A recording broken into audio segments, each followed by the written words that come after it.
என்னை பொறுத்தவரை அப்படியே ஆப்போசிட். சாருக்கு எனக்கும் அவர் கஷ்டப்பட்டு படிச்சுட்டாரு, என்னால் கஷ்டப்பட்டு படிக்க முடியல, அவ்வளோதான் வித்தியாசம். அவர் ஒரு துறையில் நிற்கிறாரு, நான் ஒரு துறையில் நிற்கிறேன். இதுக்கு என்ன உதாரணம்னா தன்னம்பிக்கை. எதாவது சோகம்னே தெரியாது, எப்போது வாழ்த்துறதால கஷ்டம் வந்தால் கஷ்டம்னு தெரியும். நம்ம தான் வாழவே இல்லையே, கஷ்டத்துலேயே சொல்லிட்டோம். நான் ஏன் முன்னேற முடியும், ஏன் முன்னேற முடியாதுங்கிற தன்னம்பிக்கையை தான் நான் உங்களுக்கு வழங்கி கொடுத்துருக்கேன். எது முக்கியங்கிறதா என் வாழ்க்கையில் முக்கியம். எந்த நிகழ்ச்சி முக்கியம், இவங்க நேராக வந்து பத்திரிகை கொடுத்தாங்க, இல்லை சால்வு போட்டாங்க, மரியாதை செஞ்சாங்கலாம் என் நெத்தியில் இருக்காது. எனக்கு நேரம் இருந்தால் அந்த இடத்துல ஒரு நிகழ்ச்சி நடக்குது, நம்மளை ஃபோன் பண்ணி கூட சொன்னாங்க, நான் சொல்லுவேன் உங்கள் நேரங்காலங்களில் எனக்காக செலவிடாதீங்க, நான் நிச்சயம் வருவேன். வருகை புரிந்துள்ள ஊடகத்துறை நண்பர்களுக்கு என் அன்பு வணக்கங்கள். மேடையில் அமர்ந்திருக்கும் ராஜ் டிவி மகேந்திர சார் அவர்களுக்கு இந்த அரங்கத்தை இராணுவ வீரர்களுக்கு பென்ஷன் உதவி, ஸ்பெஷல் சில்ட்ரன்ஸுக்கு பென்ஷன் உதவி என்று உதவிகளை தேடி தேடி வழங்கி கொண்டிருப்பது, இந்த அரங்கத்தையும் நமக்கெல்லாம் அளித்து மிகப்பெரிய கஷ்டத்திலிருந்து படித்து முன்னேறிய நம்மளுடைய இந்த அரங்கத்தின் ஐயா அவர்களுக்கு என்னுடைய வாழ்த்துக்கள். கதிரவன் அவர்களுக்கு என்னுடைய வாழ்த்துக்கள். சந்திரிகா மேடத்துக்கு என்னுடைய வாழ்த்துக்கள். என்னை பொறுத்தவரை அப்படியே ஆப்போசிட். சாருக்கு எனக்கும் அவர் கஷ்டப்பட்டு படிச்சுட்டாரு, என்னால் கஷ்டப்பட்டு படிக்க முடியல, அவ்வளோதான் வித்தியாசம். அவர் ஒரு துறையில் நிற்கிறாரு, நான் ஒரு துறையில் நிற்கிறேன். இதுக்கு என்ன உதாரணம்னா தன்னம்பிக்கை. படிப்போ, தாய் தந்தையோ, சொந்த பந்தங்களோ, இல்லை பணமோ இல்லாத சிறுவன் தான் நான். ஆனால் அது அத்தனையும் உருவாக்கி விட்டேன் உங்கள் மூலமாக. இன்றைக்கெல்லாம் நீங்கள் என்னுடைய சொந்தம். நான் பயணிப்பதெல்லாம் உங்களுக்காக தான். நான் எனக்குன்னு என்றைக்குமே எதையுமே செஞ்சதில்லை. நான் ஒரு BMW கார் வாங்கணும், ரேஞ்சர் வாங்கணும், என் தொழிலாளிங்க ஆசைப்படுவாங்க, நீங்களும் அதை வச்சுக்கணும் அப்படிம்பாங்க. நான் அதில் போனதே கிடையாது, பெரும்பாலும் பார்த்துருப்பீங்க. அந்த மாதிரி என் வாழ்க்கையை ஒரு ஓப்பன் டைப் லைஃப். ஏன்னா அது உங்கள் தன்னம்பிக்கை. ஒரு படிப்பறிவு இல்லாத சிறுவன், ஒரு தாய் தந்தை இல்லாத சிறுவன், ஒரு கல்வி செல்வம் இல்லாத சிறுவன் இந்த உலகில் வெற்றி பெற முடியுமா? முடியும். அதுதான் இந்த தமிழ் சிறுவன். காரணம், எது செஞ்சாலும் எதிர்முறையில் சாதாரணமாக கூட சொல்லுவாங்க, நான் குப்பை பெருக்கினா கூட அதில் நான் தான் சிறந்தவனாக இருக்கணுங்க, அதில் உண்மையானவனே நான் தான். மிக தூய்மையாக இருப்பேன் சிறு வயதிலிருந்து. எதாவது சோகம்னே தெரியாது, எப்போது வாழ்த்துறதால கஷ்டம் வந்தால் கஷ்டம்னு தெரியும். நம்ம தான் வாழவே இல்லையே, கஷ்டத்துலேயே சொல்லிட்டோம். காலில் முழு குதிரிச்சா, காலில் நெருப்பு சுட்டுச்சா, துணியை சுட்டிட்டு தள்ளுவண்டி தள்ளிட்டு போயிட்டே இருப்பேன். அது ஓய்வு கிடையாது.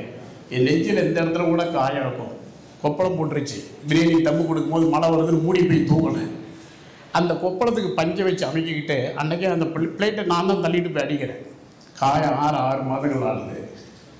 அதே போல் காலெல்லாம் காயங்கள், நெருப்பு சுட்டது, இதெல்லாம் வலின்னே தெரியாது. வாழ்க்கை இப்படி தான் இருக்கும் பொழுது எல்லாருக்கும். அவ்வளோதான் எனக்கு தெரிஞ்சது. அப்படிப்பட்டதுக்கு இன்றைக்கி இப்படிப்பட்ட இடத்துக்கு வந்து நிற்கும் போது எனக்கு என்ன வலிக்குதுன்னா, உங்களை போன்றவர்கள்லாம் துடித்து கொண்டிருக்கின்ற முன்னேறுவதற்கு உங்கள் இதயங்களுக்கு என்ன மருந்து தர முடியும்னா என்னுடைய வாழ்க்கையை அர்ப்பணிச்சது. அப்படியே உங்களுக்கு என் கஷ்டம், என் வேதனை, துன்பத்தை ஏற்றாங்க, நான் ஏன் முன்னேற முடியும், ஏன் முன்னேற முடியாதுங்கிற தன்னம்பிக்கையை தான் நான் உங்களுக்கு வழங்கி கொடுத்துருக்கேன். நான் இந்த கையை எந்த இடத்துலையுமே ஏற்றதில்லை, ஒரு நாள் கூட ஒருத்தருகிட்ட உதவி கேட்டதில்லை. கவி பேரரசு கூட என்னை பற்றி பேசும்போது சொல்கிறாங்க, ஒரு நெருப்பு தமிழன், அவன் நெஞ்சில் இந்த அவமானங்களை படிக்கிற இளைஞர்களே, ஏற்கனவே மறைராஜா இரட்டை சாக்பீஸ் தேடி கொண்டிருந்தான், என்ன தெரியுது என்று கேட்டீர்கள். சாக்பீஸ் சொன்னாராம், நான் மனிதனை தேடுகின்றேன், சாக்பீஸ் என்ற தமிழ்ச்செல்வனை கண்டுபிடிப்பார் என்று பாராட்டை அவர் வயாளன் பெற்றவர். இதெல்லாம் எனக்கு உற்சாகம். 80 டாக்டர் பட்டங்களை வாங்கியிருக்கேன். அப்துல் கலாம், சங்கம் சோசோட கல்லூரியிலேயே 2 முறை வாங்கியிருக்கேன். எத்தனையோ டாக்டர் பட்டத்துக்கு போக முடியாது, பட்டம் வீட்டுக்கு கொடுத்துரும். எது முக்கியங்கிறதா என் வாழ்க்கையில் முக்கியம். எந்த நிகழ்ச்சி முக்கியம், இவங்க நேராக வந்து பத்திரிகை கொடுத்தாங்க, இல்லை சால்வு போட்டாங்க, மரியாதை செஞ்சாங்கிறதெல்லாம் என் நெத்தியில் இருக்காது. எனக்கு நேரம் இருந்தால் அந்த இடத்துல ஒரு நிகழ்ச்சி நடக்குது, நம்மளை ஃபோன் பண்ணி கூட சொன்னாங்க, நான் சொல்லுவேன் உங்கள் நேரங்காலத்தில் எனக்காக செலவிடாதீங்க, நான் நிச்சயம் வருவேன். ஏன்னா நம்ம பிறருக்கான மனிதன், எந்த எதிர்பார்ப்பு எந்த இடத்துலையும் வைக்க மாட்டேன். முதல் 5ஆம் தேதி நான் இல்லை, ஒரு விழாவுக்கு சென்று விட்டு நான் பங்கெடுக்க வேண்டும், பண்டனம் கடத்திருப்போம் நான் நினைக்கிறேன். இருந்தாலும் அவங்களுக்கு உணவுகளை ஏற்பாடு பண்ணி அவங்களுக்கு எல்லாம் பரிமாறி இருக்காது. கிரிக்கெட் நடத்தினாங்க, இப்போ பேசினார்ல ஃபஸ்ட்டு, அதுக்கு உணவு வழங்கி விட்டு இதுக்கு ஃபோன் பண்ணாங்க. கண்டிப்பாக இதுக்கு நான் வந்துட்டேன். எவ்வளோ பேருக்கு சாப்பாடு? 150 பேருக்கு. நான் சொன்னேன், நீங்கள் ஏதாவது ஃப்ரீயாக வாங்கணும்னு வருத்தப்பட்டுக்கிட்டு கம்மியாக சொல்லிட்டாதீங்க, நான் ஒரு 200 பேருக்காக கொடுக்குறேன். இதெல்லாம் நம்ம ரத்தத்தில் இயற்கையாக இருக்கக்கூடிய சரி. தண்ணி இந்த ட்ரெயின்லாம் இருக்கா, கேட்க பூச்சை போடுவாங்க, இலவசமாக கொடுக்குறீங்க, கஷ்டப்படுறாங்க, அதெல்லாம் நான் அனுப்பிச்சி வச்சாங்க. இந்த உதவி உண்மையாகவே உதவியாக இருக்கணும். உண்மையாகவே உண்மையாக கஷ்டப்படாமல் இருக்க நீ கஷ்டப்படு, கடமைக்கு செய்யாத கடமையை செய். இதுதான் என் வாழ்க்கை தாரக மந்திரம். எதற்காக கையை வைக்கணும்? ஐயா சொன்னார், நம்மளுடைய ராணுவ அதிகாரி ஒன்று சொன்னார், ஜெயபாலையா, 2 கை கால் இல்லாதவர்கள். அது இல்லைன்னா நமக்கு என்ன இருக்கும்? இந்த கண்கள் இந்த வெளிச்சத்தை பார்க்கலன்னா நம்ம என்ன பிறகு எடுத்து புண்ணியம்? இந்த நாவுக்கு சுவை அறிவில் கேட்டால் என்ன புண்ணியம்? இந்த உணவை சாப்பிட்டு இந்த செடியை கேட்க முடியவில்லை கேட்டால் அந்த காது இருந்து என்ன புண்ணியம்? இந்த கையால் ஓடுகிறது, கையில் செடி கேட்கிறது, நாவு இனிக்கிறது, கண்கள் படிக்கிறது, இதை விட என்ன சொத்து? இதைதான் நான் என்னைக்கு சொத்தாக நினைக்கிறேன். எவ்வளோ பணம் கொடுத்தாலும் நம்ம இரு கண்களையும் நடந்து வருவோம் பணத்துக்காக. பணத்தை விட நம்ம ஆரோக்கியமும் நம்ம கைகளோடு இருப்பது தான் முக்கியம். அடுத்தது நம்ம வாழ்க்கையில் நமக்கு தெரிஞ்ச விஷயத்தை நிறைய நேரங்காலங்கள் அதுக்காக கொடுத்து நீங்கள் உழைக்க வேண்டும். ஒரு தொழிலை செய்யும் போது தனக்கு என்ன கிடைக்குமோன்னு ஒருபோது தொழில் செய்யாதீங்க. அந்த தொழிலுக்கு என்ன தேவை அதுக்காக உங்களை அர்ப்பணிங்க. எனக்கு என்ன கிடைக்குங்கிறது வாழ்க்கை தொழில் அல்ல. எதிர்முனைக்கு அந்த தொழில் மூலமாக யாரை நீங்கள் பிரகடனப்படுத்துறீங்களோ. நான் நல்லா சாப்பாடை சாப்பிடும் போது பார்ப்பேன், பிரியாணி போட்டு கொடுத்துட்டு அவங்க வாயெல்லாம் பார்த்துட்டு இருப்பேன். நல்லா இருக்குன்னு சொல்லுவாங்களா, 10ன்னு சொல்லுவாங்களா, சுவையை சொல்லுவாங்க. எனக்கு டப்பாவை பார்க்கவே தெரியாது. கல்லால் என்ன சொல்லுவாங்க, மனசு பதறும். 6 ரூபா 50 பைசா முதல் பாசுமதியை ரோட்டில் நான் போடும்போது இந்த உலகத்துக்கு கொடுத்தது நான் தான். அதுக்கு அடிக்க வருவாங்க, சேமியாவை எப்போ கட் பண்ணணுன்னு தள்ளுவண்டியில் நிறைய இடத்துல அதை சொல்லியிருக்கிறேன். ஐயா, இது சேமியா இல்லை, இது உயர்ந்த அரிசி, பணக்காரங்களாம் சாப்பிட்டுட்டுங்கிறது. இதை பாருங்க, மறுநாள் அந்த டபுள் டி கவர் இரட்டைமான் போட்ட படம் அரிசி எல்லாத்தையும் தள்ளுவண்டியில் கொண்டு போய் வச்சுக்கிறேன். ரொம்ப பொறுமையாக இருக்கு. நான் அடிக்க வந்தால் நான் கோவப்பட்டுதான் வைங்க, அவங்க கடையை உடைச்சி வந்து பெட்ட மாதம் சைட்டில் தூக்கி போட்டு போயிடுவாங்க. அந்த சைப்புத்தன்மை மிக தொழிலில் பெரிய இன்வெஸ்ட்மெண்ட்டு. நம்ம புரிய வைக்கணும். நம்ம நேர்மையாக தான் இருப்போம். சேமியான்னு சொன்னோன்னா, ஐயோ நான் அரிசி போட்டேன்னே நீ சேமியாங்கன்னா என்ன தூக்கி போட்டு உடச்சி அடிச்சு போட்டு போயிடுவாங்க. அந்த பொறுமையாக அவங்கள கையாண்டு அதெல்லாம் சொல்லுவேன். ஆமாப்பா, அது இப்படி ஒரு அரிசி இருக்கா அப்படிம்பாங்க. அதனால் நம்ம பண்ணுற தொழிலில் மிக பொறுமையும் சைப்புத்தன்மையும் அந்த தொழிலை வாழ வைக்க வேண்டுங்கிற எண்ணம். கனவு கோட்டைகளை நெஞ்சில் கட்டி வைத்து விட்டு நம்ம கவனத்தை வேறு இடத்துல சிதறவிட்டோமா நிச்சயம் ஜெயிக்க முடியாது. அதுக்கான அபிஷேகம், காலங்கள், நேரம், அது மேலேயே கவனம், அதை பற்றிய சிந்தனை, அதை செதுக்க வேண்டுங்கிற எண்ணம் நம்ம ரத்தத்தில் உயிரோட்டமாக இருக்கணும். உடம்புல வலுவா இன்றைக்கி எதுக்கும் லீவ் போடுறாங்க நம்ம தொழிலாளர்கள். நம்ம பட்ட கஷ்டம் அவங்க பட வேண்டாம், ஆனால் அவங்க தொழிலாளியாகவே இருந்துக்குவாங்க. அனைத்து வலியும் வேதனையும் நம்ம தாங்கும் போது தான் ஒளி தாங்கிய பாறைதான் சிற்பமானதுன்னு சொல்லுவாங்க. அதுபோல் வழி தாங்கலாம் தான் நம்ம தொழிலை நம்ம வெற்றி பெற முடியும்.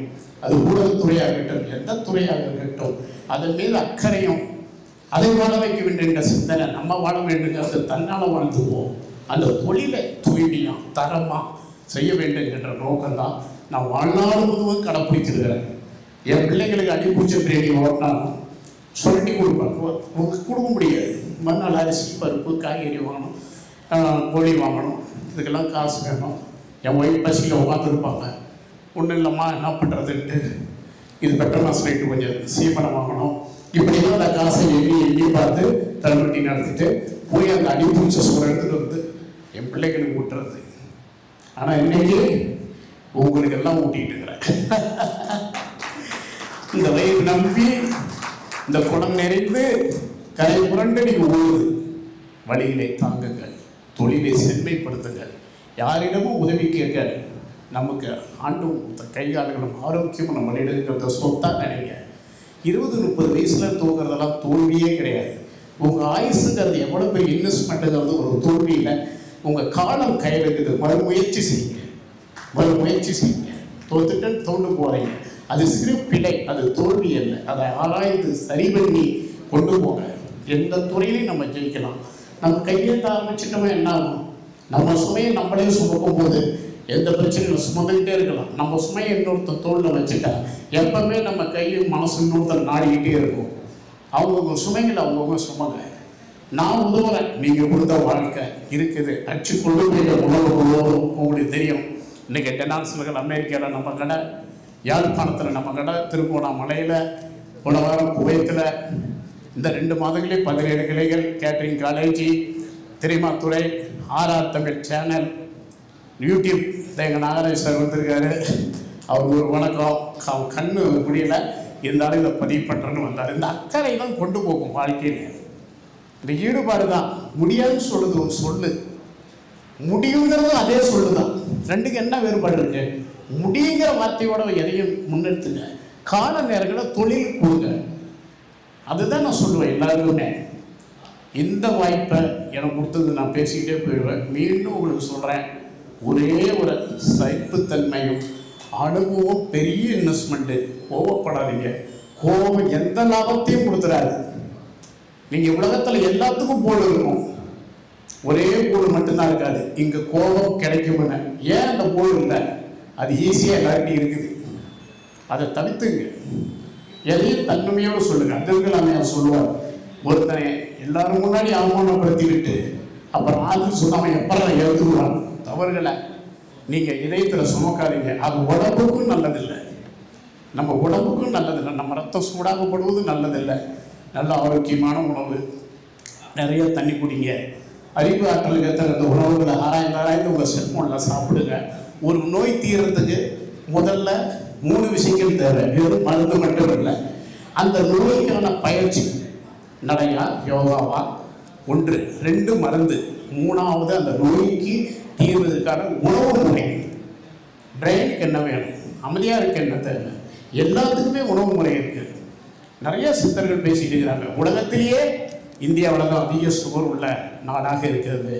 ஆனால் இந்தியாவிலேயே தமிழ்நாடு தான் அதிக சுகர் உள்ள மாநிலமாக இருக்கிறது.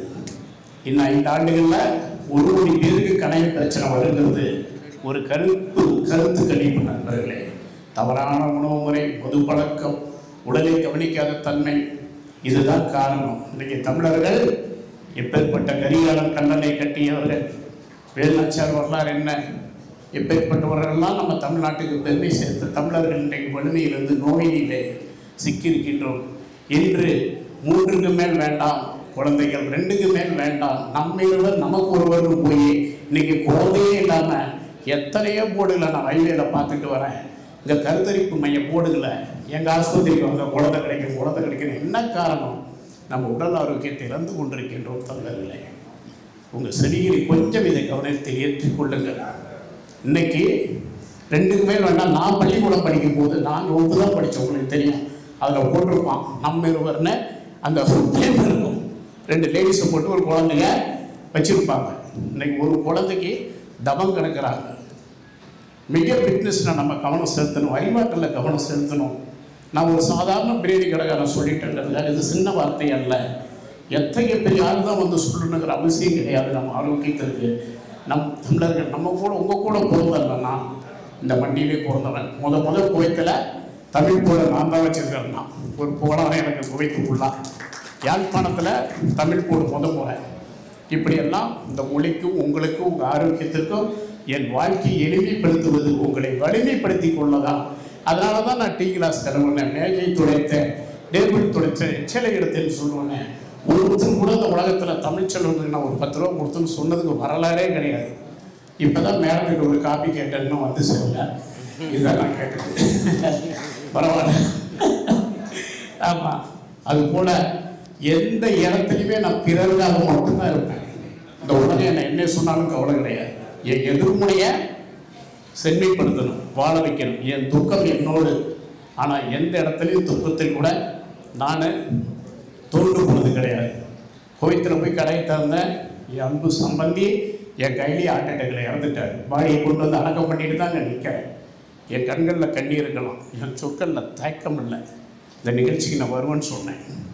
நம்ம சோகம் கலியுகம் பிறந்துட்டால் இறப்புன்னு பிறப்புன்னு இருக்கும். என்ன செய்யறது?